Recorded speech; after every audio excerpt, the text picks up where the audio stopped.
तो बिल्कुल सही। तो अब क्वेश्चन ये आता है कि रंजन जी बताएंगे कि कौन से गुण में रहना आपको ज़्यादा अच्छा लगता है, रंजन जी? सतोगुण में। सतोगुण में रहना अच्छा लगता है। हाँ। अच्छा। और हम हम किस गुण में ज़्यादातर प्रभावित रहते हैं? रजोगुण में। रजोगुण तमोगुण को भूल गए आप? तमोगुण का तो हम आज तक एक्सपीरियंस नहीं किए, इसलिए नहीं बता पाएंगे। एक्सपीरियंस नहीं किया आपने? बस मतलब कि लोग मिलते गए, हम तो वैसे नहीं। अच्छा, कंफर्म है आप तमोगुण में नहीं है? तब तो आप मेरे साथ आइए, बैठते हैं हम आपके साथ। हाँ, ठीक है, हम आएंगे डेफिनेटली। कभी वहाँ मोराबादी। हाँ, तो आपका संग लेना पड़ेगा हमें, अगर आपके अंदर तमोगुण नहीं, नहीं है। नहीं, कभी कभी तो गुस्सा में आ जाते हैं उस वक्त। मैं आपको डॉक्टर के कहते हैं, जब डॉक्टर के पास आएंगे तब पता चलेगा बीमारी कितनी है। तो ठीक है। ठीक है, हम कभी समय मिलेगा तो हम आए। अभी आप लोगों का हेल्थ चेकअप होगा। एक्चुअली एक हमारे पास एक हमने बनाया हुआ एक सर्वे फॉर्म है। उसमें हमने कुछ क्वेश्चंस डाले हुए हैं, उनको आप भरेंगे ना तो आपको पता चल जाएगा आप तमोगुण में कितना है, रजोगुण में कितना है, सतोगुण में कितना है। तो वो आप सबको हम भरने के लिए देंगे। ठीक है, तो आप लोग सब पता चल जाएगा, फिर आपका भेद खुल जाएगा कि आप कितने किस में हैं। ठीक है। तो प्रकृति के अंदर हमने 3 गुण पढ़ा, और 3 गुण में हमने और क्या क्या, 3 गुण के अंदर हमने क्या पढ़ा था कि कैसे 3 गुण का आहार कैसे अलग होता है, ये हमने देखा था। 3 गुण का देखिए, जैसे इस फोटो को कौन समझा सकता है? कोई समझा सकता है आप में से? जो बोल चुके हैं वो नहीं बोलेंगे, नए लोग हमको बताएंगे। हाँ, सुजाता जी बताइए, सुजाता माता जी बताइए, ये फोटो को समझाइए, कल आप क्लास में थी, बताइए। हम्म। हाँ, वो 3 गुण है। ये है ना, सतगुण, रजोगुण, तमोगुण। ठीक है, ये समझाइए, एसआरटी ये क्या है? अच्छा। इससे क्या होता है? इसको, ये उस चित्र को समझाइए, मैंने क्यों समझाने का प्रयास किया था। लाल हरा है। हाँ, ये प्राइमरी कलर्स हैं। Red, red, blue. मैंने टीवी का उदाहरण दिया था। टीवी की स्क्रीन में एक, हम्म। बहुत सारे कलर बनते हैं। अच्छा। अलग, हम कोई बताएगा? माता जी को ध्यान नहीं आ रहा है, कोई बताएगा? हरे कृष्णा प्रभु जी। हाँ, आप प्रभु जी, बताइए। जैसे 3 गुणों से सब कुछ बन सकता है, वैसे 3 ये जो कलर है ना, हम्म। उनसे 84 लाख योनियां बन सकती हैं। हाँ, आपने उल्टा बोल दिया। 3 गुण से, 3 गुण से, 3 रंग से जैसे कलर बन सकते हैं, वैसे 3 गुणों से। गुणों से 84 लाख योनियां बन सकती हैं। हाँ, बिल्कुल सही। जैसे CRT स्क्रीन होती है टीवी में, वैसे SRT, सतोगुण, रजोगुण, तमोगुण, तमोगुण। तो इन तीनों के अलग अलग अनुपात से आप असंख्य, जीव तो असंख्य हैं, बट 84 लाख योनियों में विशेषकर ये डाला है। तो कभी कभी लोग पूछते हैं इतना क्या ज़रूरत है? तो कभी जैसे आप मॉल में जाते हैं ना, कभी कभी तो मॉल में जब कपड़े खरीदने जाते हैं तो आप उसी दुकान को ज़्यादा अच्छा मानते हैं जिसमें ज़्यादा दुकानें हो, ज़्यादा उसमें एक्चुअली वैरायटी हो। तो वैसे भगवान ने संसार में 84 लाख तरीके के वैरायटी दे दी है, और आपका चुनाव है। आप जिस योनि पे जाना चाहते हैं, उस तरह की चेतना आपकी, आपको जिस तरह की चेतना है उसी तरह का शरीर आपको मिल जाएगा। जैसे आप किसी शॉप में जाते हैं तो भले ही आप बोलें कि नहीं मुझे तो स्वर्ग में देवता बनना है, लेकिन आपके पास अगर उतना पुण्य नहीं है तो आप नहीं बन सकते। तो वैसे ही जैसे आपके जेब में पैसा मान लीजिए कम है, आप कोई चीज़ ड्रेस खरीदना चाहते हैं और आपके पास पैसा नहीं है, तो आपको फिर सस्ते उसमें कंप्रोमाइज़ करना पड़ेगा। तो उसी तरह से एक्चुअली हमको हमारे कर्मों के आधार पर और हमारी इच्छा के आधार पर हमें शरीर मिलता है। इससे जुड़ा हुआ मैं आपको एक बड़ा सुंदर स्टोरी सुनाता हूँ, इससे आपको कुछ कॉन्सेप्ट भी क्लियर होंगे। सामने एक एक एक कैलाश नाम का व्यक्ति था। ठीक है, ध्यान से सुनिएगा। कैलाश नाम का व्यक्ति था, तो वो तो उसके पास नारद जी आए। ठीक है, तो नारद जी आए तो नारद जी बोलते हैं कैलाश चलो, मैं तुमको भगवत धाम लेके चलता हूँ। भक्त है नारद मुनि, इज अ यूनिवर्सल प्रीचर। वो हर तरफ भगवान की भक्ति का प्रचार करते रहते हैं, और वो इतने स्वतंत्र हैं कि ही कैन ट्रैवल। वो स्वर्ग भी जा सकते हैं, वैकुंठ तक जा सकते हैं, पृथ्वी लोक में भी आ सकते हैं, कहीं पर भी जा सकते हैं। इज फ्री, वो भौतिक रूप से मुक्त है। हमारे जैसे 3 गुणों में नहीं बंधे, उनका शरीर दिव्य है। तो जैसे आपको ज्ञात होना चाहिए, देवता यहाँ आ सकते हैं कभी भी, बट हम नहीं जा सकते उधर। तो इस तरह से ये नारद जी जब कैलाश के पास गए तो कैलाश को बोला, कैलाश चलो भगवत धाम। कैलाश बोलते हैं अभी तो नारद जी पढ़ाई है, अभी तो बहुत कुछ करना है जीवन में, पढ़ाई करना, आगे बढ़ना है। तो फिर बोला ठीक है ना, चलो मैं आता हूँ। नारद जी फिर कुछ दिन बाद आए, नारायण नारायण करते हुए आए। तो बोलते हैं तब तक हमारे कैलाश जी जो थे वो उनका एजुकेशन भी हो गया था, उनकी मैरिज भी हो गई थी। तो इसके बाद फिर बोलते हैं कैलाश चलो अब भगवत धाम चलो।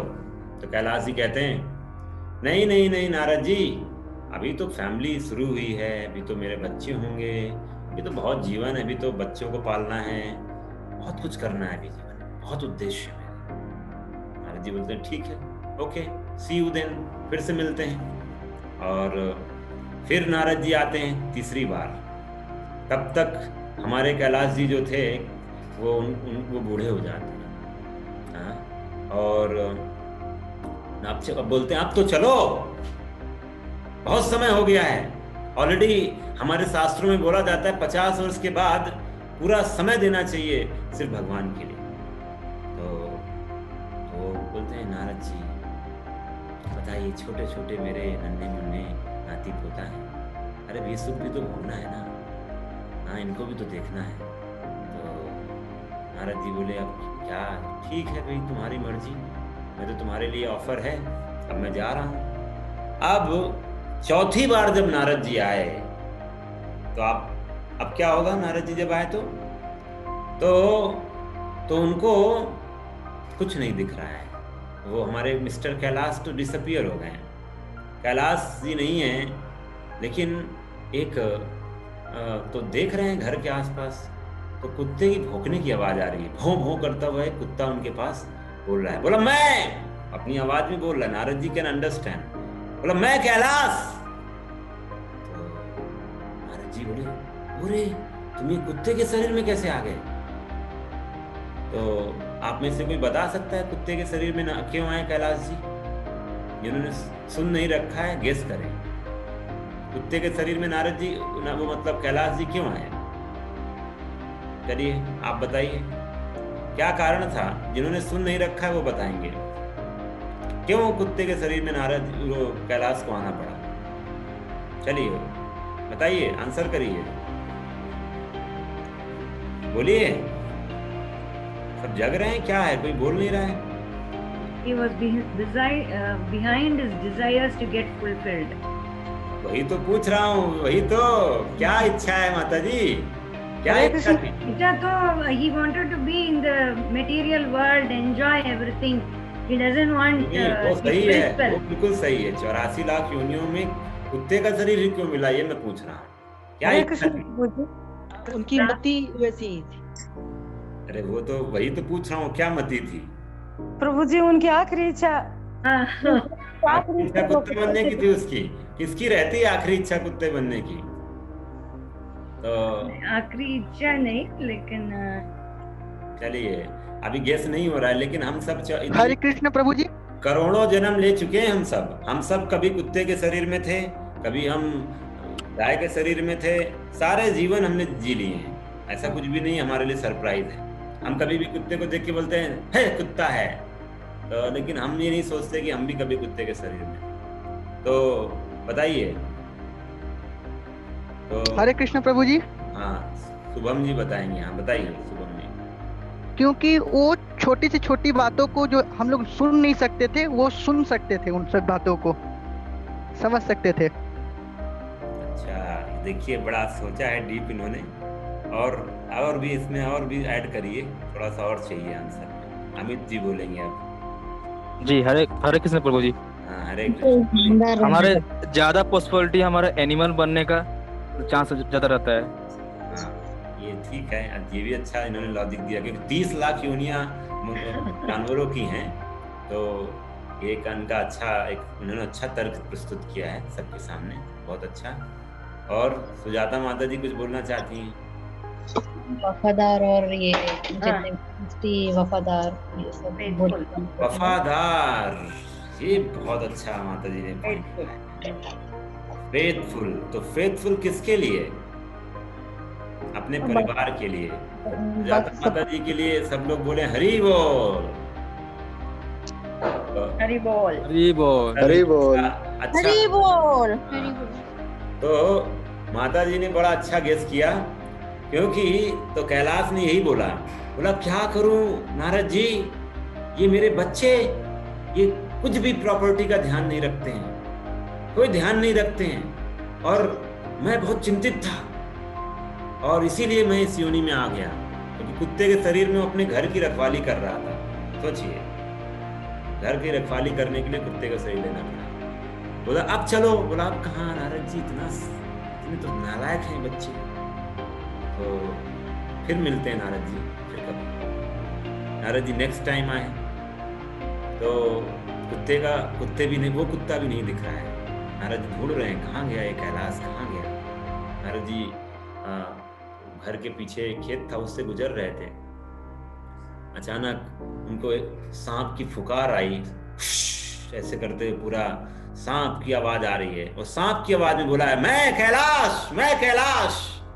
तो नारद जी बोलते हैं अरे इस शरीर में कैसे? अब फिर आप सबके लिए क्वेश्चन है, क्या कारण था कि उसको सांप बनना पड़ा? क्या उसकी इच्छा रही होगी? क्या उसका उद्देश्य था? बताइए, क्या उद्देश्य रहा होगा कैलाश का सांप बनने का? देखते हैं आप लोग में से आंसर आता है।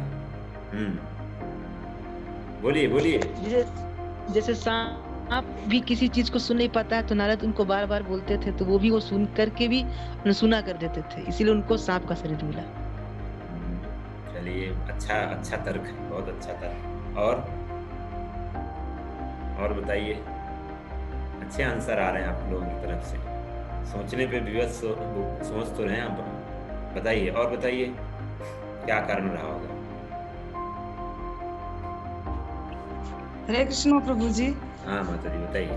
प्रभु जी, जैसे सांप है वो अपने खजाने पर कुंडली मार के बैठ जाता है, वैसे ही वो कुंडली मार के बैठे हुए थे अपने परिवार के लिए। अच्छा, ये भी अच्छा तर्क है, बहुत अच्छा। और बताइए, अच्छे तर्क दिए जा रहे हैं, इससे लग रहा है कि हम सब ने वो जीवन जिया है। हाँ बताइए, और बताइए। हाँ माता जी, सुजाता माता जी फिर से ट्राई करेंगी, सच बताइए। सांप जो है, सब लोग उससे डरते हैं, सांप को कोई हानि नहीं पहुंचाता है, तो और वो आराम से अपना काम कर सकता है, तो ये भी एक रीजन हो सकता है कि कोई भी उसको हानि ना पहुंचाए। संसार में सबको हानि सब एक दूसरे का भोजन है। कहते हैं जीव जीवस्य जीवनम, हर जीव एक दूसरे को खाता है, तो इस जीवन का चक्र है, तो कोई किसी का भोजन जरूर होता है, तो कोई ना कोई है सबके लिए, तो वो तो नहीं तर्क हुआ। और बताइए, और कोई बताएगा? और कोई है? Last try. तो सकता है कि सांप फटाफट कहीं से कहीं पानी में भी कभी कभी तो छलांग लगा के भी जा सकता है, जमीन पे जा सकता है, तैर के जा सकता है, कहीं पे भी झट से वो अपनी मतलब यात्रा कहीं पे भी अगर किसी ने जो इच्छा जो उसने कारण दिया नारद जी को, वो कारण ये था, बोलता है नारद जी ये खेत में ना चूहे बहुत हो गए हैं, खेत में इतने चूहे हो गए, मेरी सारी फसल नष्ट हो जा रही है, इसलिए मैं सांप बनकर आया हूं चूहे खाने के लिए। तो नारद जी को लगा इस कैलाश की बुद्धि नहीं सुधरेगी, ये नहीं मानेगा, तो नारद जी ने तुरंत चिल्लाना चालू कर दिया, सांप सांप सांप। और उसी क्षण सारे जो उस कैलाश के जितने परिवार के जन थे, सब अपना अपना लेके आते हैं, बांस का डंडा लेकर आते हैं और दे दनादन सांप को पीटना चालू कर देते हैं, और वो सांप वहीं ऑन द स्पॉट उसका ऑपरेशन हो जाता है उसके खुद के परिवार के द्वारा, और वो मारा जाता है।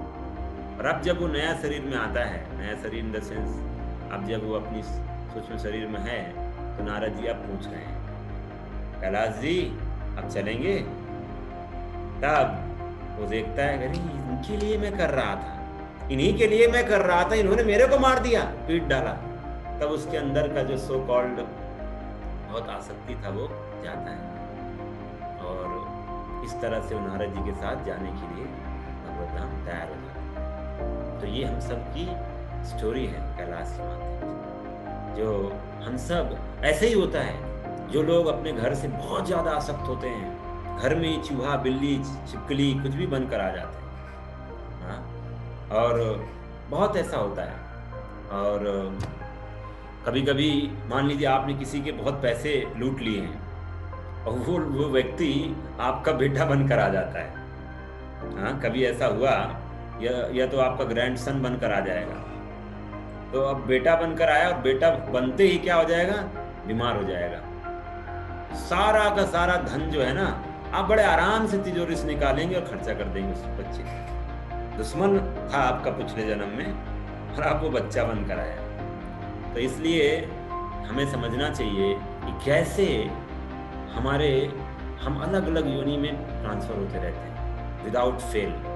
ये कंटिन्यूअस जर्नी है, और न जाने कितने तरह के डिजायर्स हम इन 3 गुणों के आधार पर बनाते रहते हैं। और जैसे इसमें लिखा हुआ है, रजोगुण मतलब बहुत ज्यादा आकांक्षाएं हैं, बहुत ज्यादा तृष्णा है, सकाम कर्म। तमोगुण मतलब आलस, अंधेरा और हमेशा। तो ये सब हम इन 3 गुणों के प्रभाव में कंटिन्यूअस हैं, और इसीलिए तमोगुण में है तो निम्न योनि में जाएंगे, रजोगुण में है तो यहीं रह जाएंगे, सतोगुण में है तो उच्च लोक में जाएंगे। तो इस तरह से हमने डिस्कस किया था 3 तरह के भोजन। आप सबने देखा कि जो इस पर डिटेल अगर आपको स्टडी करना है तो 17वें अध्याय के 8वें, 9वें, 10वें श्लोक को आप लोग रिफर कर सकते हैं कि कैसे किस तरह का खाना रजोगुण में है, तमोगुण में है और सतोगुण में है। और 3 प्रकार, अगर आप जिस गुण के आधार जिस गुण का आपके शरीर पर ज्यादा असर होगा, उसी तरीके का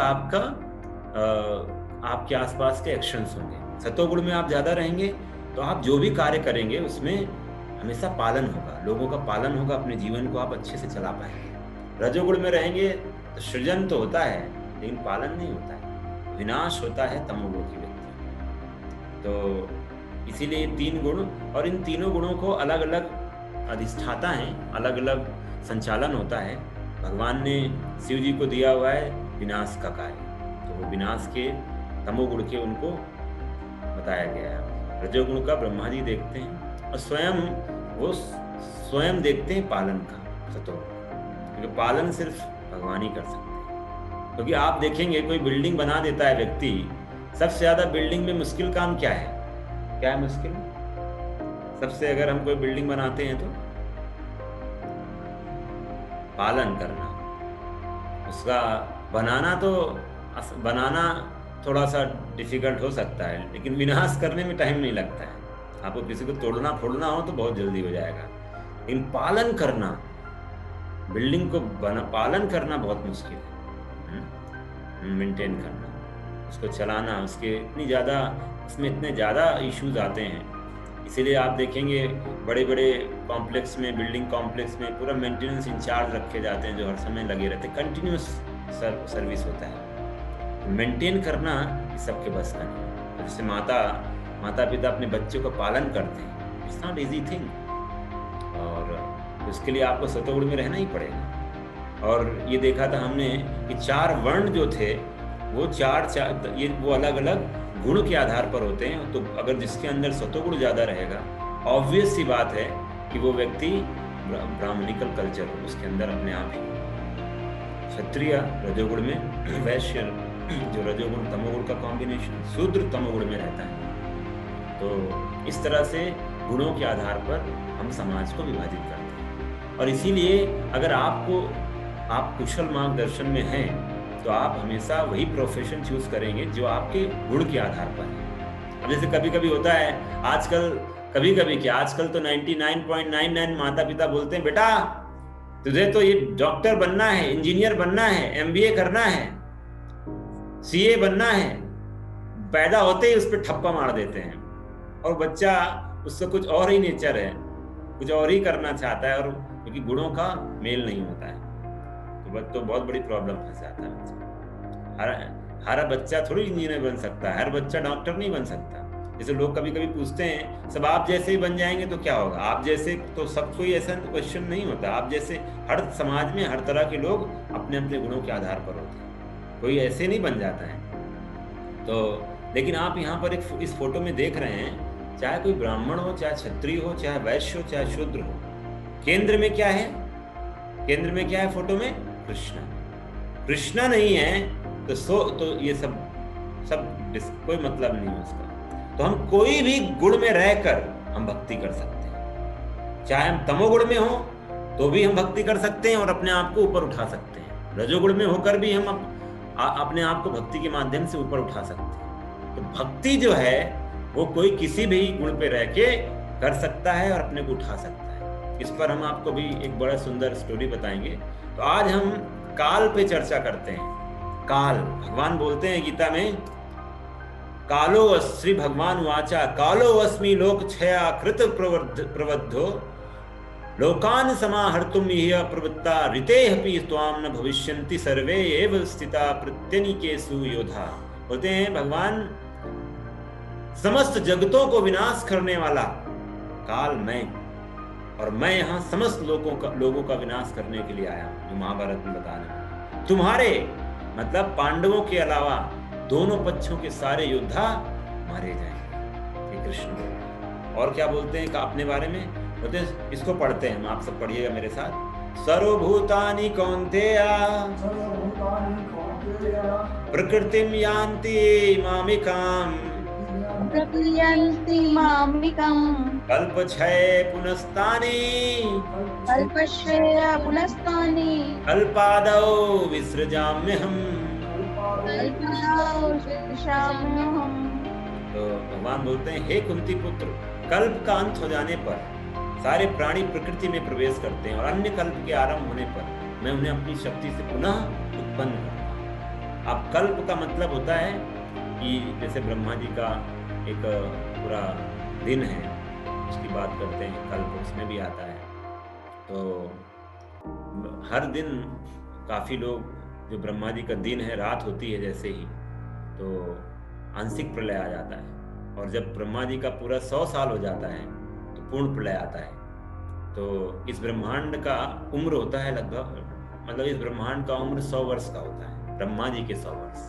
ठीक है, तो अभी हम उसको डिस्कस करेंगे। आज आपको मैं ब्रह्मा जी के 100 वर्ष दिखाता हूँ, ऐसे ब्रह्मा जी के 100 वर्ष निकाले जाते हैं।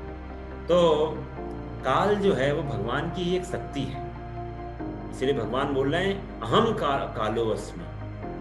जब भी भगवान बोलते हैं कि मैं हाथियों में ऐरावत हूँ, मैं देवताओं में इंद्र हूँ, जब ये सब ऋषियों में मैं बहुत, भगवान ने पूरा विभूतियां अपनी गिनाई हैं। तो जब वो ऐसा बोलते हैं, इसका मतलब इस संसार में आप कोई भी बेस्ट चीज देखते हो तो वो कृष्णा का ही प्रतिनिधित्व करता है। ऐसा नहीं कि भगवान ही ऐरावत बन गए, नहीं, वो भगवान का रिप्रेजेंटेटिव है, विभूति है। तो अगर आप इस दुनिया में कोई भी अच्छा चीज देखते हो, फिर आप देखते हो ये सब बहुत बुद्धिमान व्यक्ति है, तो इसका मतलब उसके अंदर उसके भगवान की कृपा है, भगवान का ही आप हर तरफ परसीव कर सकते हैं। तो भगवान ने सब इस पर पूरा एक 10वें अध्याय में बड़ा डिटेल दिया हुआ है, अलग अलग अध्याय में अलग अलग डिटेल दिया हुआ है।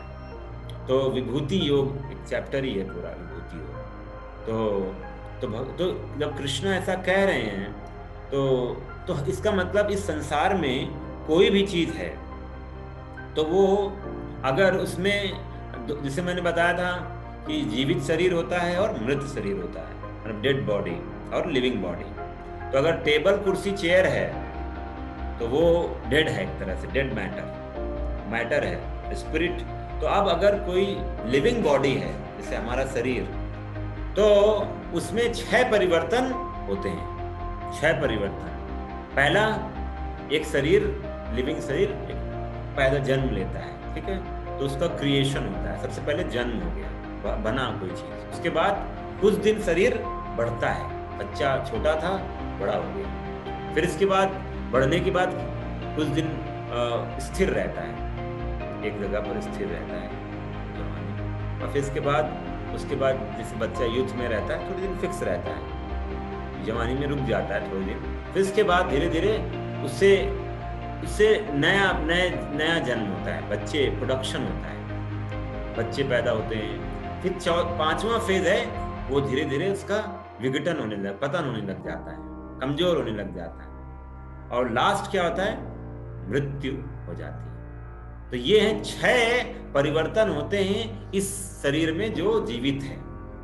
और अगर आप बात करें टेबल कुर्सी इन सब की बात करें तो उनमें 2 परिवर्तन नहीं होते। एक क्या नहीं होगा? ग्रोथ नहीं होगा, और एक क्या नहीं होगा? प्रोडक्शन नहीं होगा। ऐसा नहीं है एक टेबल लाए थे घर पे, एक टेबल से दूसरी टेबल बन गई, तो 2 चीजें नहीं होगा, ग्रोथ और प्रोडक्शन। तो ये काल का असर है इस संसार की हर वस्तु पर, चाहे वो जीवित शरीर हो, चाहे वो आपका मैटर हो, उसमें ये परिवर्तन काल के प्रभाव से होते हैं। और एक जो स्टेटमेंट है, मैं इंग्लिश में है लेकिन इसको पढ़ूंगा, बड़ा अच्छा लगेगा आपको। लिखा, टाइम डिवावर्स एवरीथिंग। समय जो है इस संसार में सबको खत्म कर देता है। ये बड़ा अच्छा स्टेटमेंट है, लीला पुरुषोत्तम प्रभु जी ने लिखा है। It is in the womb of time even greatest civilisation have disappeared.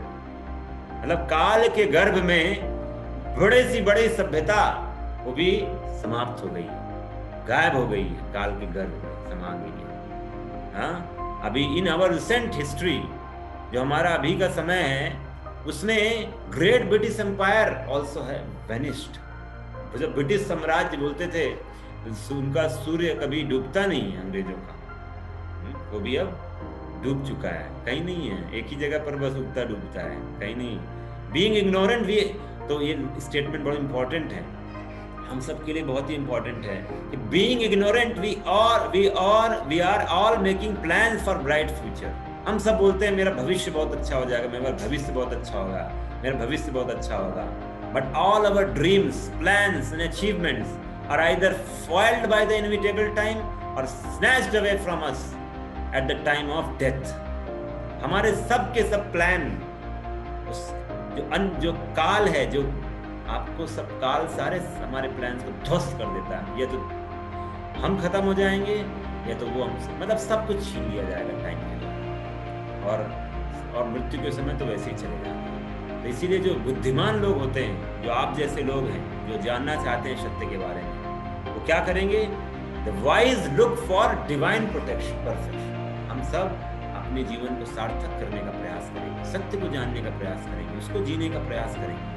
हम साधारण जीवों की तरह नहीं मर जाएंगे, कॉमन पीपल नहीं बनना है हमें। जैसे सब मर रहे हैं वैसे नहीं मरना है, बिना जाने कहाँ जा रहे हैं मर जा रहे हैं, ऐसे नहीं मरना है। मानव जीवन इसके लिए नहीं मिला है, कुत्ते बिल्ली की तरह मरने के लिए नहीं मिला है मानव जीवन। Human life is a special, आपको पता, आप जान सकते हैं कहाँ जाना है, इसके लिए मिला है। तो टाइम, लोग इस संसार में बोलते हैं कि हम ना टाइम को मैनेज करेंगे, और यहाँ पर क्या लिखा है? टाइम हमको मैनेज करता है। लोग सेमिनार लेते हैं, टाइम मैनेजमेंट सेमिनार। क्या टाइम मैनेजमेंट सेमिनार को? टाइम को कौन मैनेज कर सकता है भाई? सुबह उठे थे, कब हमारी रात हो जाती है, पूरा समय एक दिन छिन गया। सूर्य उगता है और डूबता है, हमारा पूरा दिन ले जाता है, और फिर सो जाते हैं हम, फिर रात भी चली गई। एक एक दिन फटाफट जा रहा है, बिल्कुल पता ही नहीं चल रहा है। आप अपने जीवन पे गौर करें तो कितने साल हमारे गुजर गए जीवन के। श्री प्रहलाद महाराज बोलते हैं भागवतम में, कहते हैं हमारे जीवन को अगर हम ये मान के चलें कि 100 साल हैं, तो 100 साल में 50 साल तो सोते सोते लगभग चला जाता है, ऑलमोस्ट 50 ईयर तो आपके चले गए ऐसे ही। 50 ईयर नहीं लेंगे, चलिए 40 ईयर सोते सोते, क्योंकि छोटे में बच्चे ज्यादा सोता है, तो सोते सोते ही आधा जीवन चला जाता है। और बचपन में जब होते हैं तो पढ़ाई में ही सारा जीवन चला जाता है शुरू का। हाँ, पहले तो छोड़िए, पहले तो 8-10 साल तो बच्चा खेलते खेलते ही गुजार देता है। हाँ, फिर पढ़ाई के 8-10 साल लगाता है, 10-12 साल। और आज तो 10-12 साल क्या, आज तो लोग 30, 35, 40, पढ़ाई का कोई लिमिट ही नहीं है, पढ़ते ही रहते हैं। तो जीवन हमारा अच्छा ऐसे ही बर्बाद होता चला जा रहा है। और क्या पढ़ते हैं, कैसे शरीर चलाना है, कैसे शरीर चलाना है, और इस तरह से पूरा जीवन ही हमारा ऑलमोस्ट बचता क्या है आपके पास, बहुत कम जीवन बचा है जो हमें आत्म साक्षात्कार के लिए मिला है। असली चीज में हम इन्वेस्ट नहीं कर रहे हैं। तो टाइम को मैनेज करने का प्रयास मत करिए, टाइम विल डिवावर एवरीथिंग, सब खत्म कर देगा सब। बड़ी बड़ी सभ्यताएं खत्म हो चुकी हैं। तो इसीलिए सत्य को स्वीकार करके हमें आगे बढ़ना है। कृष्ण के बनाए गए हमें जो नियम है उसको जानने का, समझने का, उतारने का जीवन में समय आ गया है। अब मैं आपको बताता हूँ, अब आपके सामने में वो बहुत इम्पोर्टेंट जो डिस्कशन है कि देखिए अभी मैं बात करता हूँ संसार में। देखिए पेड़ भी होते हैं जो बहुत, ये एक पेड़ है पांडो करके पेड़ है, इसके लगभग उम्र बताई गई 80,000 साल, 80,000 साल जीता है। ये यूएसए में पाया जाता है, नेशनल फॉरेस्ट उटाह लोकेशन है, आपको मैंने नेट से निकाला है, एड्रेस भी दे रखा है, और स्टिल ये जिंदा है। 80,000 साल इसका उम्र बताया गया, 80,000 साल। जैसे आपको बता दूं मैं, 4 युगों में हर युग में अलग अलग मनुष्य जीता है। जैसे इस कलयुग में मैक्सिमम 100 साल आजकल कोई जी सकता है, तो बस थोड़ा बहुत ऊपर नीचे कुछ एक केसेज आ जाएंगे बस। लेकिन जैसे जैसे कलयुग जाता जाएगा उम्र और कम होती चली जाएगी। अब मैं बात करता हूँ द्वापर की, तो द्वापर में जो उम्र होती है वो 10 टाइम्स होती है, मतलब 1000 साल मैक्सिमम कोई जी सकता है। और फिर 10 टाइम्स करिए आप, तो त्रेता की एज निकल आएगी। एक व्यक्ति त्रेता युग में 10,000 साल तक जी सकता है। फिर 10 का मल्टीप्लाई करिए, तो सत्य युग में कोई व्यक्ति 1 लाख साल तक जी सकता है। तभी आप लोगों ने सुना होगा कि हिरण्यकश्यप ने 10,000 साल तपस्या करी थी ब्रह्मा जी की प्रसन्न। तो ये सब आप सुनते हैं, तो हमें हैरान होने की बात नहीं है इसमें। ये जो पेड़ है ये 80,000 साल तक जी चुका है। हाँ, तो अब आते हैं दूसरे तरह के शरीर में। ये है एक ओल्डेस्ट महिला, 146 साल जीकर शरीर छोड़ा था इन्होंने। इंडोनेशिया में जन्म हुआ था 1870 में, तो इन्होंने 2016 में शरीर छोड़ा। तो ये इस तरह का कहने का पॉइंट ये है कि हम ज़्यादा से ज़्यादा आज, ये तो एक रेयर केस है, बट 100 साल से ज़्यादा नहीं जी सकते हैं। अब मैं आपको एग्जांपल देता हूँ। ये मे फ्लाइज करके मक्खी है जो सिर्फ 24 घंटे का इसका जीवन है। एक दिन वो आती है और रात में मर जाती है, बस खत्म। एक दिन का जीवन है इसका। सबसे कम बोलते हैं शॉर्टेस्ट लिविंग एनिमल है इन द वर्ल्ड, सबसे कम जीने वाला ये उसको बोला जाता है। मच्छर 2-3 दिन जी लेते हैं, हाँ, लेकिन ये जो है ये एक दिन का ही इसका जीवन, मे फ्लाइज। और अब मैं आपको दिखाता हूँ, और तो ये मैं क्यों दिखा रहा हूँ, ताकि आपको पता चले कि हर जो जीवन है हमारा भी कैसे इसी मक्खी की तरह है। किसके सामने है? ब्रह्मा जी के सामने। ब्रह्मा जी जो भगवान से जो प्रार्थना में ब्रह्म संहिता लिखी, गोविंदम आदि पुरुषम तमहम भजामि, पूरा बहुत अच्छा प्रेयर्स लिखा मैंने, गोविंद पूरी ब्रह्म संहिता। तो आपको मैं ब्रह्मा जी का उम्र बताता हूँ। आज इसको कैलकुलेट करते हैं हम, आपके साथ ही हम इसकी पूरा कैलकुलेशन करेंगे। पहले इसको पढ़ते हैं। सहस्त्र युग पर्यंतम, फिर से बोलिए, आवाज नहीं है किसी की। सहस्र युग पर्यंतम, सहस्त्र युग पर्यंतम, अहर्यद ब्रह्मणो विदुः, अहर्यद ब्रह्मणो विदुः, रात्रिम युग सहस्रांताम, सहस्रांताम, एहोरात्र विदो जनः,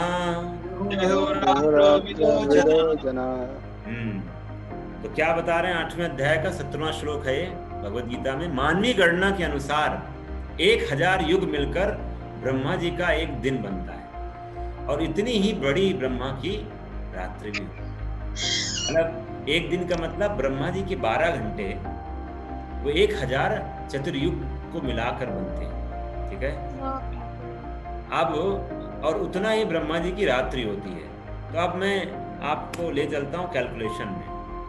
तो पहला तो मैं बात ये करता हूँ, जो एक कल्प होता है मतलब 12 घंटे, एक दिन ब्रह्मा जी का, उसको एक कल्प बोला जाता है। तो वो कितना हुआ? 1000 चतुर्युग के बराबर। अब क्वेश्चन ये आता है कि चतुर्युग का, एक चतुर्युग का कितना समय होगा? तो वो मैंने यहाँ पर कैलकुलेट किया है। तो मैंने आपको, तो कलयुग का टाइम पीरियड होता है 4,32,000 साल। वो बहुत, एक संस्था है जो बोलती रहती है 2012 में प्रलय आ जाएगा, फिर बोलते नहीं 2022 में शिफ्ट हो गया है। तो ये सब धोखेबाजी है, चीटिंग है, अपनी मनमानी लोग बोलते हैं, कुछ भी बोलते हैं। मैं आपको गारंटी बोलता हूँ कि अभी 4,27,000 साल हैं जिसमें कलयुग चलेगा और उसके बाद फिर से सतयुग स्टार्ट होगा। इसको तो ये कलयुग का ड्यूरेशन तो 4,32,000 साल, और फिर उसको डबल कर देंगे तो आ जाएगा द्वापर का टाइम, मतलब 8,64,000। इसको ट्रिपल कर देंगे तो आ जाएगा त्रेता युग का टाइम। इसको 4 टाइम्स करेंगे तो आ जाएगा सतयुग का टाइम। तो ये होते हैं अलग अलग युग के अलग अलग समय। अब इन चारों को आप ऐड कर दो तो कितना बन गया? 43 लाख 43,20,000 साल का एक चतुर्युग। अब हमको कैलकुलेट करना है ब्रह्मा जी का एक दिन पहले, तो उसमें हम किससे मल्टीप्लाई करेंगे? 1000 से, ठीक है। तो 1000 को मल्टीप्लाई किया गया 432 से, तो ब्रह्मा जी के कितना हुआ एक दिन? 432 करोड़। एक दिन ब्रह्मा जी का होता है 432 करोड़ साल यहाँ के, ठीक है। अब आते हैं ब्रह्मा जी का एक पूरा दिन, फुल डे, मतलब दिन और रात मिलाएंगे तो 2 से गुणा करना पड़ेगा, तो 864 करोड़ का ब्रह्मा जी का दिन रात हुआ। अब ब्रह्मा जी जीते कितना है? हर जीव एक्चुअली 100 साल जीता है, चाहे वो कोई मक्खी हो चाहे कोई हो, 100 साल वो अपने जीता है, हमारे नहीं, अपने 100 साल जीता है। तो ब्रह्मा जी अपने शरीर में 100 के हिसाब से 100 साल जीते हैं। मक्खी अपने शरीर के हिसाब से वो एक दिन जीती है, मच्छर अपने शरीर के हिसाब से 2 दिन या 4 दिन जीता है। तो ब्रह्मा जी ब्रह्मलोक में 100 साल अपने जीते हैं। उनको तुलना करेंगे तो कैसे आएगा? तो ब्रह्मा जी के 100 साल, उनके भी 360 दिन होते हैं एक साल में, तो 100 को गुणा किया 360 से और 864 से गुणा हुआ, तो इस तरह से आया क्या? 311 ट्रिलियन, मतलब खरब हो गया ना, 311 खरब 40 अरब पृथ्वी के साल। ये है ब्रह्मा जी का पूरा उम्र। आप बताइए ये कहाँ से आया है कैलकुलेशन? ये भगवद गीता में है।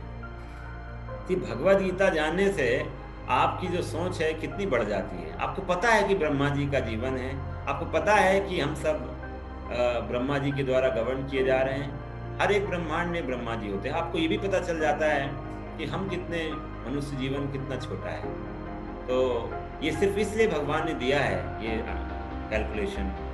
इसके बाद ही भगवान बोलते हैं कि आ ब्रह्म भुवन लोका पुनरावर्ती नो अर्जुना, बोलते हैं भले ही ब्रह्मा जी की उम्र 100 साल 311 ट्रिलियन हो, लेकिन उन सबको बार बार पुनः जन्म लेना पड़ता है, पुनः मरना पड़ता है। पुनरपि जन्म पुनरपि मरणम। हाँ, तो ये बार बार उनको जन्म, बार बार मरना पड़ता है। कोई नहीं बचता है, चाहे ब्रह्मा जी का लोक हो चाहे नीचे पाताल हो। 14 जो भुवन है, कोई भी ये नियम से नहीं बच पाया। ब्रह्मा जी की उम्र भी जी ली तो, लेकिन भक्ति नहीं किया, कोई फायदा नहीं।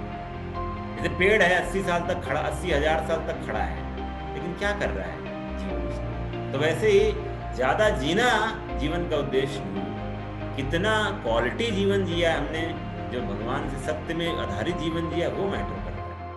तो इसलिए ये आपके सामने मैंने कैलकुलेशन किया है। तो अब आते हैं हम इम्पोर्टेंट पॉइंट पे कि कैसे सर्वोच्च विधि क्या है योग की जुड़ने की, जिससे हम इन 3 गुणों से भी पार निकल जाएं। और मैंने कल डेलिबरेटली छोड़ा भी था, हमने हमने ज्ञान युग का हल्का सा आइडिया दिया था, कर्म युग आपको डिटेल में बताया था, और ध्यान योग बताया था कि संभव ही नहीं है। ज्ञान योग और ध्यान योग इस कलयुग में संभव नहीं है। उसके लिए आपको संसार को छोड़ना पड़ता है, जंगल जाना पड़ता है, हिमालय में जाना पड़ता है, तो दैट इज नॉट पॉसिबल। तो सर्वोच्च योग विधि क्या है? तो भगवत गीता के अनुसार भगवान ही बताएंगे ना मेरे से जुड़ने का सबसे अच्छा उपाय क्या है। तो इस श्लोक को मतलब ये, और भगवान बताते हैं कैसे एक्चुअली मेरे 3 गुणों से आप कैसे मुक्त होंगे। तो ये एक श्लोक है, माम चायो अभिचारेण भक्ति योगेन सेवते सा गुणान समतीतानि ब्रह्म भूयाय कल्पते। तो भगवान बोल रहे हैं जो समस्त परिस्थितियों में अविचलित भाव से पूर्ण भक्ति में प्रवृत्त होता है। याद रखिएगा, भगवान बोले पूर्ण भक्ति में जो प्रवृत्त होता है वह तुरंत ही प्रकृति के गुणों को लांघ जाता है और इस प्रकार ब्रह्म के स्तर तक पहुंच जाता है। मतलब अपने आप को जान जाता है, भगवान को जान जाता है। तो गुणों से पार होना है तो भगवान के भक्ति योग का सहारा लेना पड़ेगा। और मैं आपको कुछ एग्जाम्पल्स देना चाहता हूँ। जैसे यहाँ पर ये प्रचेताओं की 10 ये स्टोरी है जो सतोगुण में थे एक्चुअली, और 10 भाई थे, प्रजापति के पुत्र थे, और भागवतम में आता है। और क्योंकि इनके पिताजी वो चाहते थे कि ये लोग अच्छे डायनेस्टी को आगे बढ़ाएं, तो ये लोग तपस्या के लिए इनको भेजा था। तो ये दोनों 10 भाई जाते हैं और प्रार्थना सब मिलकर तपस्या करते हैं, और शिव जी आते हैं और शिव जी प्रकट होते हैं और इनको भगवान को प्रसन्न करने का तरीका बताते हैं। लोग इसको बताया जाता है रुद्र गीत। ये रुद्र गीत के नाम से जाना जाता है। श्रीमद् भागवत रुद्र जो शिव जी हैं गीत बताएं कैसे कृष्ण को प्रसन्न करना है। ये सब ने उसको गाया और भगवान को प्रसन्न किया। तो इसका कहने का मैं क्यों बता रहा हूँ कि ये लोग ऑलरेडी सतोगुण में थे। सिर्फ भक्ति सतोगुण से ऊपर होती है, हमको तीनों गुणों से ऊपर उठना है। सिर्फ सतोगुण में भी इस संसार में कुछ न कुछ टिंज तमोगुण रजोगुण का होता है। सिर्फ पूर्ण शुद्ध सत्व में आना है जिससे हम इन तीनों गुणों से पार हो जाए। अब मैं दूसरा एग्जाम्पल देता हूं आपको। जो व्यक्ति रजोगुण में होकर भक्ति को पा गया, एक तो सतोगुण वाला पा गया भक्ति को, एक रजोगुण में रहकर भक्ति को पा गया। कौन? ध्रुव महाराज। ध्रुव महाराज की स्टोरी है कि उनकी माँ जो उत्तानपाद राजा के पुत्र थे, और उत्तानपाद वो उनकी 2 पत्नियां थी, सुरुचि सुनीति, और ये जो संतान थे। तो लेकिन जो इनकी जो सौतेली माँ थी उसको राजा ज्यादा पसंद करते थे। तो एक बार बेचारा 5 वर्ष का था और पिता के गोद में बैठा था, राजगद्दी में बैठ गया, तो माँ ने उसको उठा के फेंक दिया। सौतेली माँ ने बोला तुम इस गद्दी के हकदार नहीं हो। हाँ, तुम तभी इस गद्दी में आओगे, राजकुमार बनोगे, जब तुम मेरे कोख से जन्म लोगे, मेरे पुत्र बनोगे। हट जाओ यहाँ से। उसके लिए तुम्हें क्या करना पड़ेगा मैं बताती हूँ। उसके लिए तुम्हें मरना पड़ेगा पहले। तो 5 वर्ष के बच्चे को बोला पहले मरना पड़ेगा, और फिर इसके बाद, और मरने से पहले क्या करना है? तपस्या करो जाके, फिर मरोगे, फिर भगवान प्रसन्न होंगे, तब जाकर तुमको मेरी कोख से जन्म मिलेगा। तो और डांट के फटकार दिया। बेचारा 5 वर्ष का ध्रुव रोता हुआ गया, रोता हुआ, और माँ के पास गया अपनी, रोता हुआ, और बोला ऐसा ऐसा हुआ, सब कह सुनाया। माँ बोली बेटा मैं क्या करूँ, मैं मजबूर हूँ, और तुम्हारी वो माँ तो ठीक कह रही है कि भगवान को ही प्रसन्न करना पड़ेगा। तो सीधे ध्रुव महाराज बोलते हैं अच्छा बताइए कहाँ मिलेंगे भगवान? तो बोलती है माँ कि बेटा भगवान तो सबको जंगल में मिलते हैं, जंगल में जो तपस्या करता है भगवान मिलते हैं। तो बोला ठीक है मैं जा रहा हूँ। 5 वर्ष का बच्चा जंगल की तरफ चलता है। ये आज भी आप अगर जाओगे तो जंगल है मधुवन, ब्रज में एक मधुवन जो करके है, यहाँ पर ध्रुव टीला भी बना हुआ है। वहां जाकर ये ब्रज में तपस्या कर, जब जाने के लिए रास्ते में जा रहे थे तो आप देख सकते हैं यहाँ पर नारद जी उनको मिले, और नारद जी पूछते हैं बेटा कहाँ जा रहे हो? वो बोलते हैं मैं तो जा रहा हूँ इसी देश से, अपने पिता से भी बड़ा, अपने पिता से भी छोड़ो, ब्रह्मा जी से भी बड़ा मैं एक संसार एक महल राज बनाऊंगा, अपना राज, तो ये मेरा उद्देश्य है। तो नारद जी बोले, बेटा तुम बहुत छोटे हो, माता पिता बोल देते हैं गुस्से में तो नाराज होने की बात थोड़ी है, घर जाओ। देखना चाह रहे थे कितना डिटर्मिनेशन है। बोले नारद जी अगर आप मेरी मदद कर सकते हैं तो ठीक है, वरना मैं अपने रास्ते, आप अपने रास्ते। और नारद जी समझ गए, ये तो सिंसियर डिवोटी लग रहा है, हाँ सिंसियर है। तो बोला ठीक है, तुम ये मंत्र करो और ओम नमो भगवते वासुदेवाय, और उसके बाद पूरा विधि बताया। 6 महीने में नारद जी के इस आदेश का पालन करते हुए ध्रुव महाराज 6 महीने में भगवान उनके सामने फेस टू फेस प्रकट हो गए, साक्षात दर्शन हो गए 6 महीने में। और जब भगवान सामने आ गए, ध्रुव महाराज से बोलते मांगो, तो बोलते हैं हे प्रभु, मैं आपके सामने आया था कांच का टुकड़ा मांगने। क्या मांगने? कांच का टुकड़ा, और मुझे तो हीरा मिल गया। वाह प्रभु, हीरा, मुझे कुछ नहीं चाहिए। तो क्योंकि भगवान को पाने के बाद किसकी अभिलाषा कुछ और रह जाती है। हाँ, जिनका ही सब कुछ है, उनको पाने से आप कुछ मांगते ही नहीं हो। तो वो बोले नहीं। फिर भी भगवान ने उनको, ध्रुव महाराज को बोला, क्योंकि उनको तो पता है उनकी इच्छा। बोलो कोई बात नहीं ध्रुव, मैं तुम्हें इस संसार में 36,000 साल तुम शासन करोगे, 36,000 साल तक। इसके बाद मैं तुम्हारे लिए एक अलग ही ऐसा लोक बना दिया है जहां तुम रहोगे। सृष्टि का विनाश हो जाएगा लेकिन ध्रुव लोक का विनाश नहीं। सोचिए, सृष्टि के अंदर एक तरह से आध्यात्मिक लोक उसको दे दिया ध्रुव महाराज को। तो ये ब्रह्मा से भी ऊपर इनका लोक हो गया, ध्रुव लोक, जो हम बोलते हैं ना पोल स्टार, ध्रुव तारा, पोल स्टार। तो ध्रुव महाराज आज भी वहां रह रहे हैं। अगर आपको मिलना है तो आप ध्रुव महाराज से मिल सकते हैं। और ये कोई कॉमिक्स स्टोरी नहीं है, ये रियल स्टोरी है। हम सब पोल स्टार बोलते हैं, ध्रुव महाराज से मिल सकते हैं। तो ये सतयुग की स्टोरी है जब ध्रुव महाराज थे। तो ये किस स्टेज से भक्त बने? जब इनके अंदर इच्छा थी, पैशन था, मैं बनूंगा, इतनी इच्छाएं थी, फिर भी भक्ति करके भगवान को प्रसन्न करते। तो एक हो गया सतोगुण का व्यक्ति भक्त बन सकता है, एक रजोगुण में भी है तब भी भक्त बन सकता है। एक स्टोरी आती है तमोगुण से भक्त बनने वाला, ये बहुत विचित्र स्टोरी है। मतलब ये अगर भक्त बन सकता है तो आप क्यों नहीं बन सकते? ये स्टोरी से सीखेंगे आप। तो ये स्टोरी है, एक मृगारी करके एक हंटर था। इसकी स्पेशल खासियत थी मारने की। जानवरों को मारता था, अधमरा मारता था, हाँ, तड़प के जानवर मरता था। और तो नारद जी एक बार जा रहे थे और तो रास्ते में देखा जंगल के मार्ग पर कि कहीं हिरन अधमरा पड़ा हुआ है, कहीं कुत्ता अधमरा चिल्ला रहा है, कहीं चिड़िया, कुछ सारे जानवर अधमरे हर तरफ जगह पड़े हुए हैं। और आगे बढ़े तो जब नारद जी आए तो पीछे से एक अचानक ही मृगारी आ गया। बोला आपने मेरे शिकार को भगा दिया। नारद जी बोले तुमको अगर मारना ही है तो पूरा मारो ना, तुम अपने पाप को और बढ़ा क्यों रहे हो? कम से कम अगर तुरंत मारोगे तो कम पाप लगेगा, लेकिन तुम तड़पा के मार रहे हो, इसका तो कोई लिमिट नहीं है। तुमको भी वैसे ही मरना पड़ेगा, तड़प के, ये सब तुमको मारेंगे।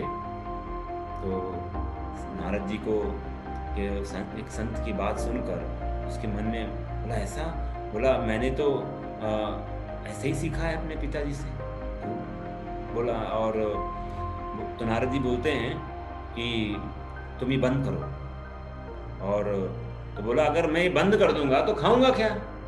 जैसे बहुत बार लोग बोलते हैं कि हम उनको बोलते हैं कि आप इसको करिए, बोलते हैं अगर हम ये करेंगे तो फिर हम खाएंगे क्या?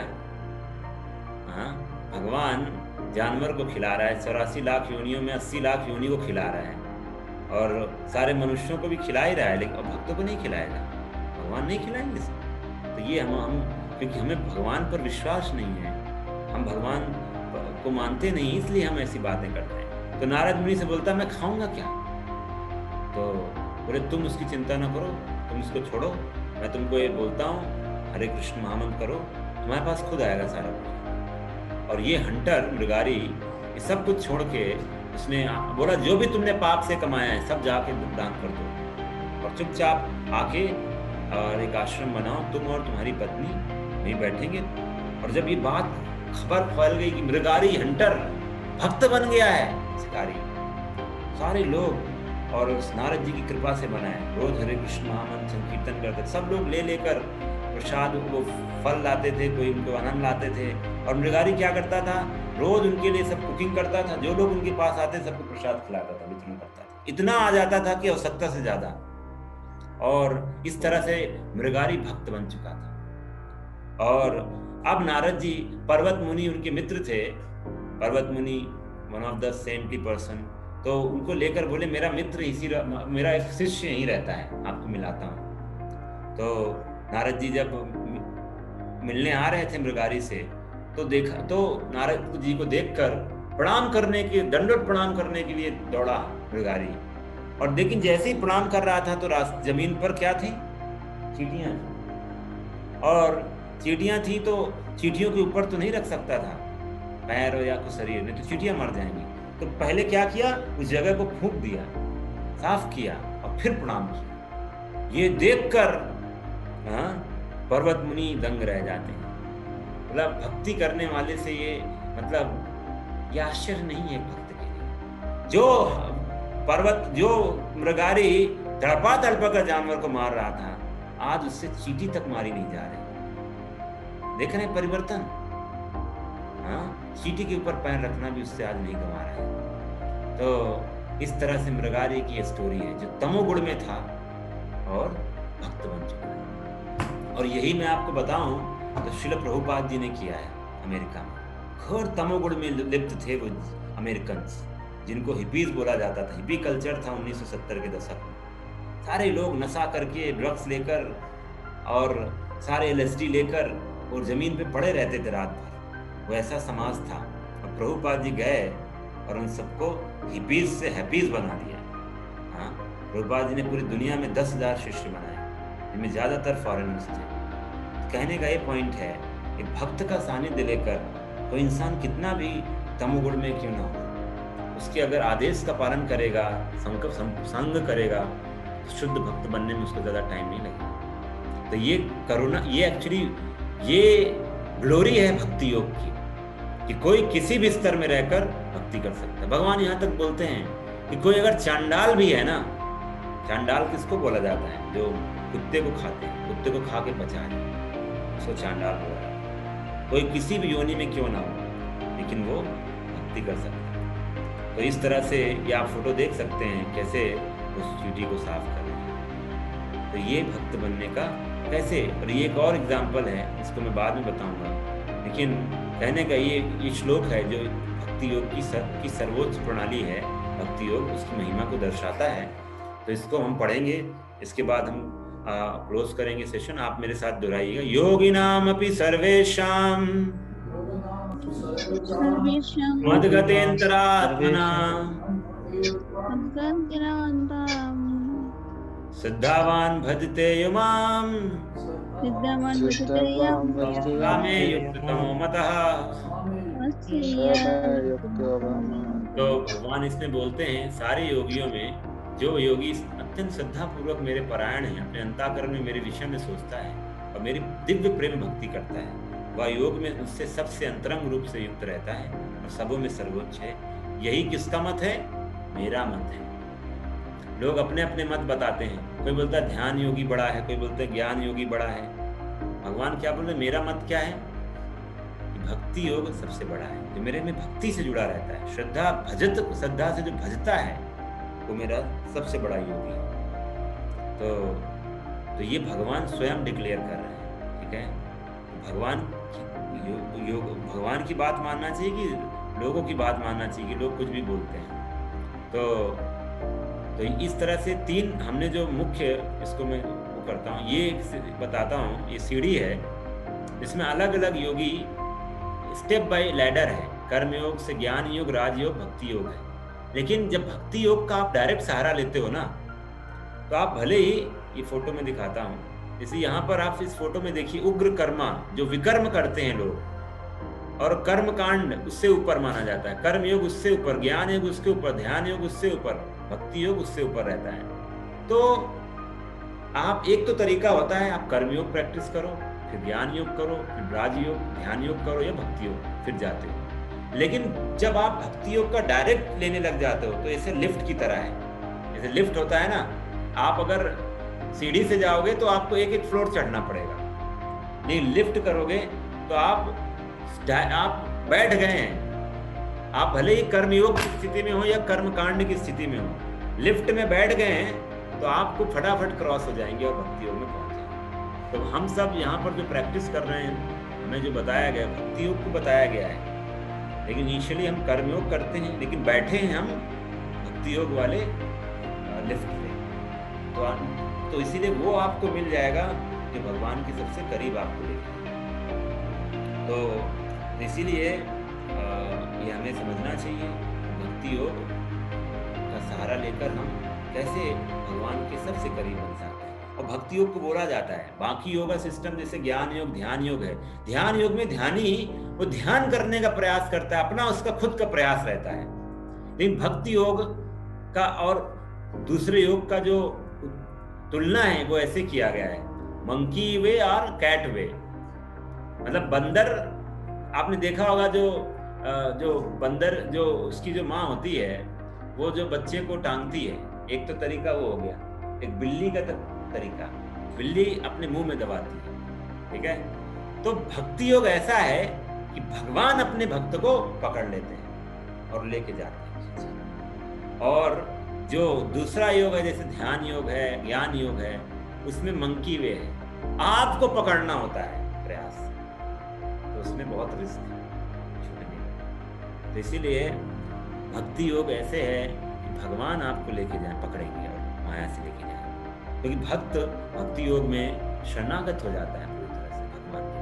तो इसीलिए भगवान बोलते हैं कि मैं ना तो किसी से द्वेष करता हूँ, ना ही किसी के साथ पक्षपात करता हूँ, मैं सबों के लिए समभाव हूँ, किंतु जो मेरी भक्ति पूर्वक सेवा करता है वो मेरा मित्र है, मुझ में स्थित रहता है और मैं उसका मित्र, मैं उसमें स्थित रहता हूँ। तो भगवान ने हर जगह निभाया है। जैसे दुर्योधन भगवान को पकड़ना चाह रहा था, पूरी दम लगा दी, लेकिन भगवान को पकड़ नहीं पाया।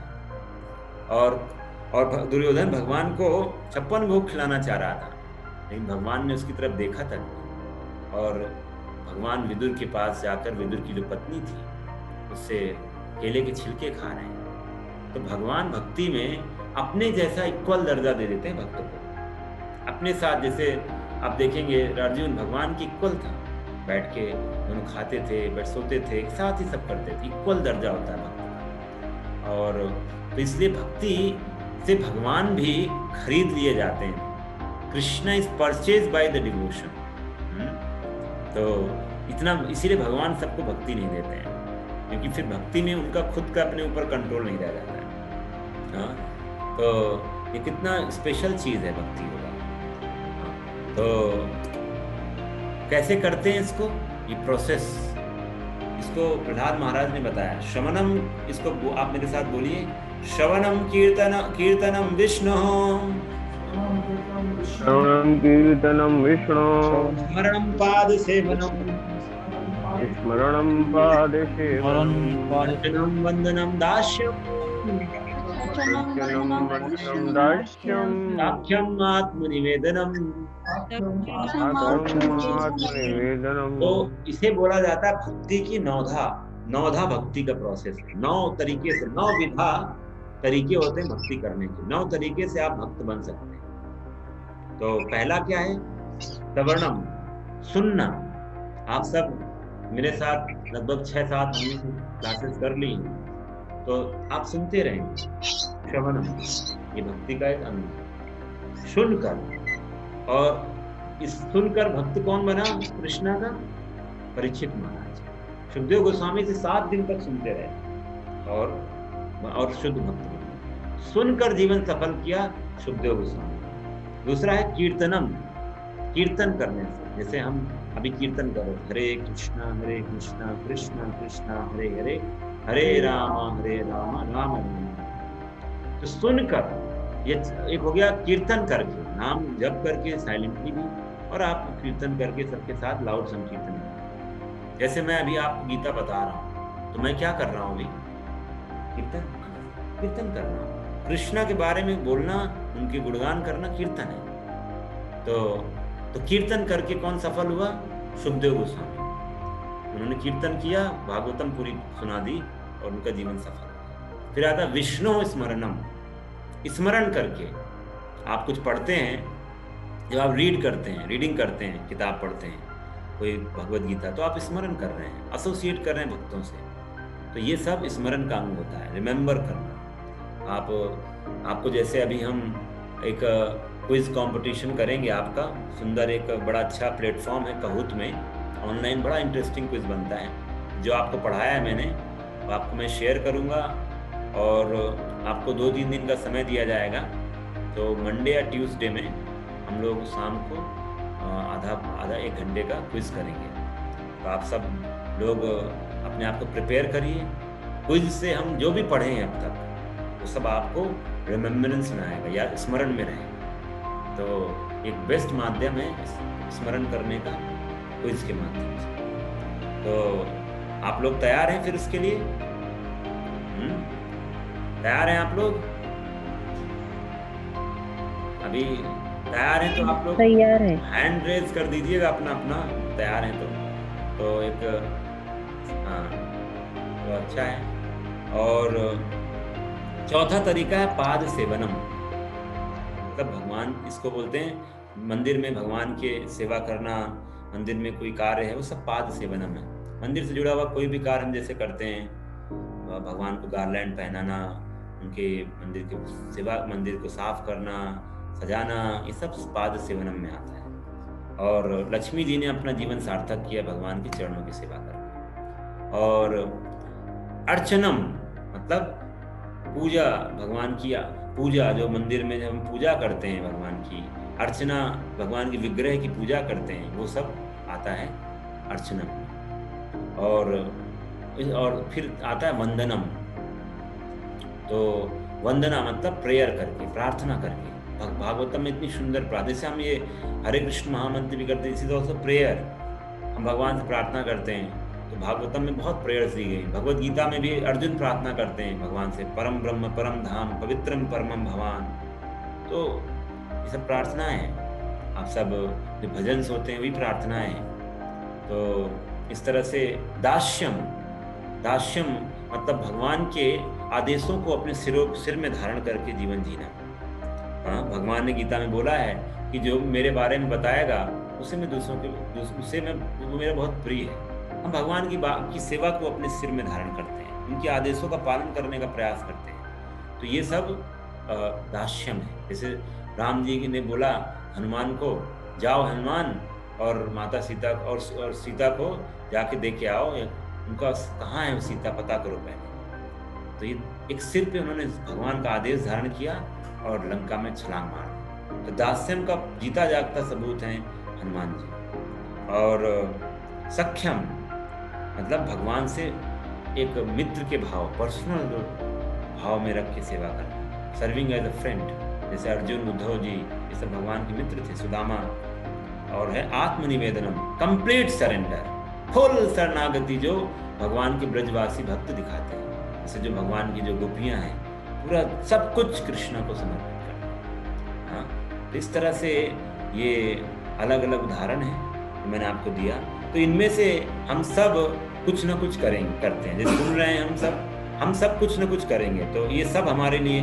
तो नवधा भक्ति में आप किसी भी अंग को लेकर आप अपना जीवन सफल कर सकते हो, लेकिन हम नॉर्मली सबका थोड़ा थोड़ा सहारा लेते हैं। जैसे आपने श्रवण किया, हम कीर्तन भी करेंगे, भगवान का नाम लेंगे, आपको बताऊंगा कैसे भगवान का नाम लेना है। तो इस तरह से सब हम थोड़ा थोड़ा करके अपने जीवन को हर दिन इनमें से कुछ कुछ प्रोसेस हम करेंगे, तभी हमारा जो भक्ति योग है उसको हम प्रैक्टिकली अपने जीवन में जी सकते हैं। तो आप देख सकते हैं अलग अलग भक्त ने श्रवणम कीर्तनम विस्मरणम पाद सेवनम अर्चनम वंदनम दास्यम साख्यम आत्मनिवेदनम, अपना जीवन सार्थक किया है। तो इस तरह से भगवान गीता का फाइनल जो इंस्ट्रक्शन है, इसलिए वो आत्मनिवेदनम, सर्वधर्मान परित्यज्य मामेकम शरणम व्रजा हम तम सर्व पापेभ्यो मोक्षयिष्यामि मा शुचा। पूरी गीता भगवान ने पढ़ा दी, ज्ञान योग, भक्ति योग, सब, ध्यान योग, कर्म योग। अंत में भगवान बोलते हैं मेरी शरण करो, मैं तुम्हें सारे पापों से मुक्त करूंगा, डरो मत, उद्धार करूंगा मैं तुम्हें। बहुत बार लोग बोलते हैं मैंने तो ये किया, मेरा तो कुछ नहीं हो सकता है। आप खुद पे निर्भर रहेंगे तो आपका कुछ नहीं हो सकता है, भगवान पे निर्भर रहेंगे तो सब कुछ हो सकता है। कभी कभी हम अननेसेसरली, हमारा मन बोलता है अरे तू तो बहुत पापी है, जिससे तेरे से कुछ नहीं होगा, ये मन बोल रहा है, मत सुनना उसकी। मन बहुत दुष्ट है, पहले तो पाप करवाएगा और फिर पाप करने के बाद पछतावा भी करवाएगा और फिर इसके बाद फिर पाप करवाएगा। तो मन की तो सुनना ही नहीं है, मन बहुत दुष्ट है। मना ही चंचला ही मना कृष्ण। तो मन बहुत चालाक होता है। तो इस तरह से भगवान, तो भक्ति योग सर्वोच्च योग प्रणाली है, अन्य सभी योग प्रणाली भक्ति में समाप्त होती है। ठीक है, तो ये कंक्लूजन है। आप तो आज कोई क्वेश्चन है आज की क्लास से तो बताइए। तो आप लोग सब तैयार हो जाइए क्विज के लिए। और आप लोगों को मैं जो चैंटिंग जो बताना था मुझे, चैंटिंग कैसे करते हैं तो उसको थोड़ा सा मैं आइडिया दूंगा आप लोगों को। तो एक बार यहाँ पर है, देखिए माला वहाँ रखिए, देकर दिखाइए। तो आप कोई क्वेश्चन है तो पूछिए, फिर मैं आपको बताता हूँ। क्वेश्चन पूछिए आज की क्लास से, कोई प्रश्न? तो भक्ति योग को प्रैक्टिस करने की इच्छा है आप लोगों की, नहीं है? करना चाहते हैं? हाँ प्रभु जी। हाँ, करना चाहते हैं। 2-3 लोग ही करना चाहते हैं, बाकी कह रहे हैं नहीं, हम तो अपना स्टाइल ही जिएंगे, मेरा स्टाइल ही सब कुछ है। नहीं, तो हम भगवान की बात नहीं मानेंगे। क्यों ऐसा है? नहीं प्रभु जी मानेंगे। सब मानेंगे? तो अभी कुछ लोग बोल नहीं रहे हैं, तो मानेंगे प्रभु जी, मानेंगे। मानेंगे? हाँ, भक्ति योग ही प्रैक्टिस करें। करेंगे ना। तो अभी मैं आपको, अभी क्वेश्चन है पूछ लीजिए, फिर मैं आपको चैंटिंग करना बताता हूँ कैसे करना है। और आप लोग सब संडे को यहाँ पर आइए सेंटर में, जो लोग आ सकते हैं। तो ऐसा करूँगा मैं कि स्पेशल आप लोगों के लिए, जो लोग कोर्स किए हैं गीता का, उनको पर्सनल टाइम दे के मैं सबको और भी चीज़ें बताऊँगा ताकि आप लोग प्रैक्टिस कर लें। आप पूरी माला, तो आप सब लोग जिनके पास घर पे माला नहीं भी होगी तो आप लोग आकर यहाँ से कलेक्ट कर लीजिएगा, मैं आप सबको दूंगा। और कैसे करना है अभी जिनके पास है उसको, उनको मैं थोड़ा सा आइडिया दे दूंगा। और पहले कोई, तो ये आप देख रहे हैं ये माला है, इसमें ये जो सेंटर में जो बीड होती है उसको कृष्णा बीड बोलते हैं, कृष्णा बीड। और इसके तो हम क्या करते हैं, हम माला को ऐसा पकड़ते हैं कि इस उंगली से, ये क्योंकि पॉइंटिंग फिंगर है, तो इससे हम कभी माला को नहीं छूते हैं। पॉइंटिंग फिंगर, किसी को पॉइंट करते हैं ना ऐसे, तो इसलिए पॉइंटिंग फिंगर को हम, ये ऑफेंस माना जाता है, इससे टच नहीं करते माला को। और हम ये कृष्णा जो बीच वाली बीड है, मनके को छोड़ के आगे वाले मनके से माला करना शुरू करते हैं। और उस पे हम जब रखते हैं, तो मैंने आपको एक मंत्र कई बार बताया है, इसको आप लोग नोट भी कर लीजिएगा, हम ग्रुप में भी शेयर कर देंगे। तो ये मंत्र करना होता है, ये उठिए मैं दिखाता हूँ आपको। ये जो मंत्र है, जय श्री कृष्ण चैतन्य, आप सब लोग मेरे साथ बोलिए, जय श्री कृष्ण चैतन्य, जय श्री कृष्ण चैतन्य, प्रभु नित्यानंदा, प्रभु नित्यानंदा, श्री अद्वैत गदाधरा, गदाधरा, शिवासादि गौर भक्तवृंद, तो इसको पंच तत्व मंत्र कहते हैं। आप सबने श्री चैतन्य महाप्रभु का नाम सुना है। चैतन्य महाप्रभु जो झारखंड में भी आके उनकी लीला हुई है, महाप्रभु ने हरे कृष्ण महामंत्र का पूरा दुनिया को प्रचार किया था आज से 500 साल पहले। मायापुर में इनका धाम है, स्वयं भगवान ही है, सिखाने आए हैं। तो इस तरह से तो इस तरह से तो ये मंत्र है। इसके बाद हम हरे कृष्ण महामंत्र करते हैं।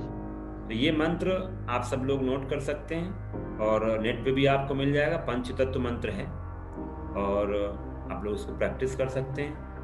और तो हमने इस उंगली को छोड़ के अंगूठे से और नाखून, आप एक दूसरी उंगली से आगे वाली उंगली पे मंत्र पढ़ के फिर हम हर एक मनके पे, बीट पे एक पूरा हरे कृष्ण महामंत्र पढ़ेंगे। तो हमारे साथ पढ़ेंगे हरे कृष्णा हरे कृष्णा हरे कृष्णा हरे कृष्णा हरे कृष्णा कृष्ण कृष्ण हरे हरे हरे राम हरे राम हरे राम हरे राम राम राम हरे हरे। राम राम इसको हम पूरा पढ़ेंगे। अभी मैंने तो आपको सिर्फ फ्लो में, अब इसको हम कैसे बोलेंगे, हम बोलेंगे इतना जिससे हम अपना स्वयं का जो साउंड है उसको हम क्लियरली कान से सुनेंगे।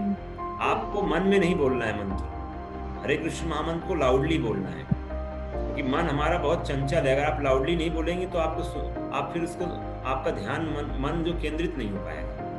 तो आपको क्या करना है, हरे कृष्ण कृष्ण कृष्ण हरे हरे, हरे राम राम राम हरे हरे, हरे कृष्ण। तो जैसे आपने एक मंत्र किया, आपका हाथ आगे वाले मंत्र पे बढ़ जाएगा। टेस्ट करते करते आप अपनी तरफ माला को खींचते खींचते लास्ट तक पहुंच जाएंगे, लास्ट बीट तक। लेकिन आप कभी भी बीच वाली माला को क्रॉस नहीं करेंगे। आप फिर से जिसको लास्ट था उसको पहला बना देते हैं, फिर से वो उसको पलट देंगे माला को और वहां से शुरू कर देंगे आप दूसरा राउंड। तो एक राउंड आपका पूरा 108 हो जाता है। तो हम हर माले पे हरे कृष्ण कृष्ण कृष्ण हरे हरे, हरे राम राम राम हरे, हरे कृष्ण कृष्ण कृष्ण हरे हरे, हरे राम राम राम हरे हरे, हरे कृष्ण कृष्ण कृष्ण हरे हरे, हरे राम राम राम हरे हरे, हरे कृष्ण कृष्ण कृष्ण हरे हरे, हरे राम राम राम। आपको ध्यान पूर्वक अपनी आवाज को, मंत्र को सुनना है। और जब आप कान से ध्यान पूर्वक सुनेंगे इस दिव्य महामंत्र को, तो आपका हृदय अपने आप ही, उसके अंदर जो काम, क्रोध, लोभ, मोह, मत्सर है, अपने आप ही धीरे धीरे क्लीन होता है। आप खुद ही देखेंगे इसका असर। प्रभु जी तो ये प्रैक्टिस आप लोग शुरू करिए। जिसके पास माला है, जिसके पास नहीं है, वो लोग सेंटर पे आए, आपको दिया जाएगा। और संडे को हमारा शाम को प्रोग्राम होगा 5 से 7, तो आप लोग आइए और उस दिन आपसे हम लोग और अच्छे से इसको मैं आपसे डिस्कशन करूंगा। और हम लगभग आपको कल सारे वीडियोस की लिस्ट कंप्लीट, आज का वीडियो मिला के सारी प्लेलिस्ट आपको शेयर कर देंगे। आप वीडियो की गो थ्रू करिए और आपसे हम मिलेंगे संडे को। उसके बाद नेक्स्ट मंडे या ट्यूसडे को हम लोग क्विज करेंगे, तो इंटरेस्टिंग रहेगा, उससे हम सीखेंगे भी। और आपको सर्टिफिकेट भी सबको दिया जाएगा जो भी उन्हें सारे सेशंस अटेंड किए, क्विज करेगा।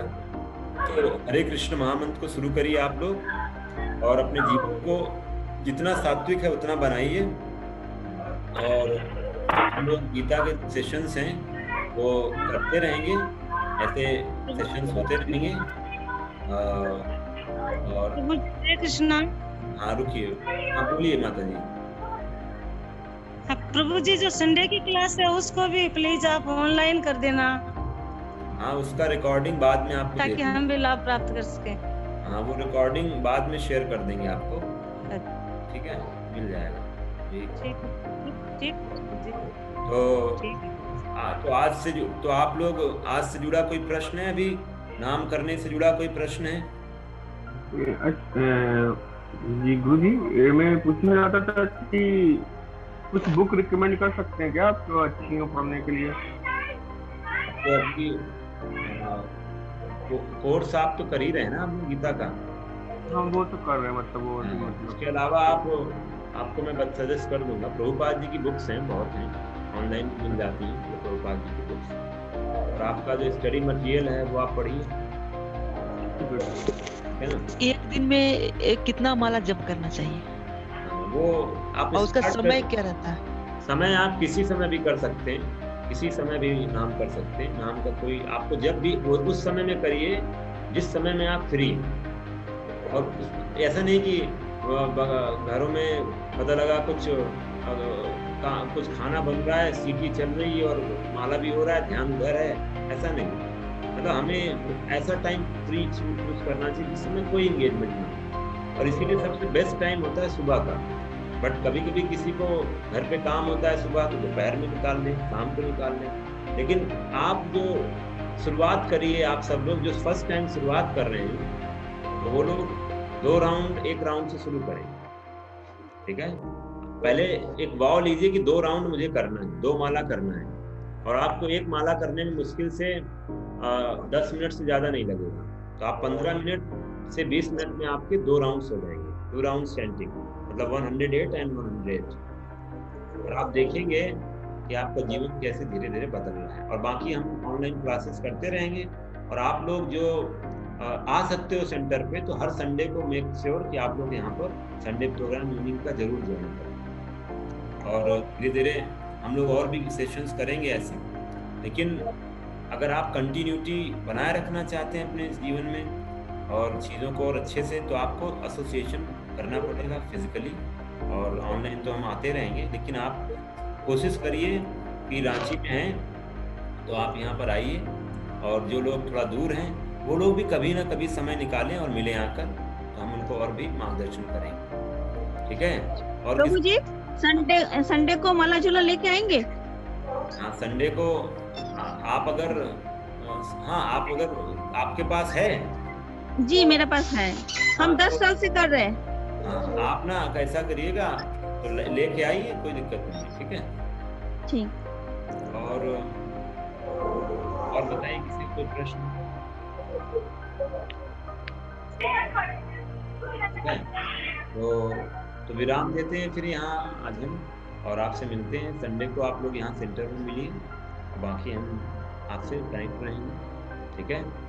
तो फाइनल हम क्लोज करते हैं महामंत्र पढ़कर। हरे कृष्णा कृष्णा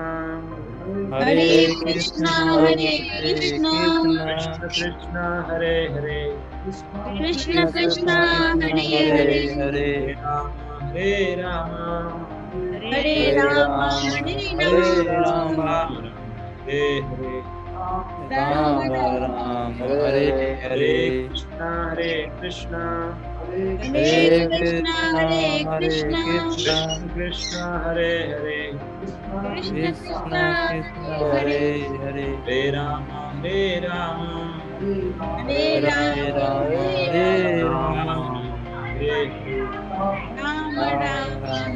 हरे, हरे कृष्णा हरे कृष्ण कृष्ण कृष्ण हरे हरे, कृष्ण कृष्ण कृष्ण हरे हरे, हरे राम हरे हरे राम हरे राम, हरे हरे, राम राम हरे हरे हरे। हरे। सभी का धन्यवाद है। माता जी का, सुजाता माता जी, नीरज जी, अमित प्रभु, सुशीला माता जी, देवाशीष जी, मूर्ति माता जी, नंदिनी माता जी का, प्रेम प्रकाश प्रभु, रंजन प्रभु। रियल मी कौन है? आप अपने को इंट्रोड्यूस कर सकते हैं? रियल मी में कौन है? और शिक्षा माता जी का धन्यवाद। रियल मी कौन है आप? तो आप भी थोड़ा सा जो भी यहाँ हरे कृष्णा। ब्रजेश, कौन है? क्या नाम? ब्रजेश। हाँ ब्रजेश जी, ठीक है। तो आप सब लोग आइए और सेंटर पे मिलते हैं आपसे, ठीक है। चलिए, धन्यवाद। हरे कृष्णा। हरे कृष्ण प्रभु। हरे कृष्ण।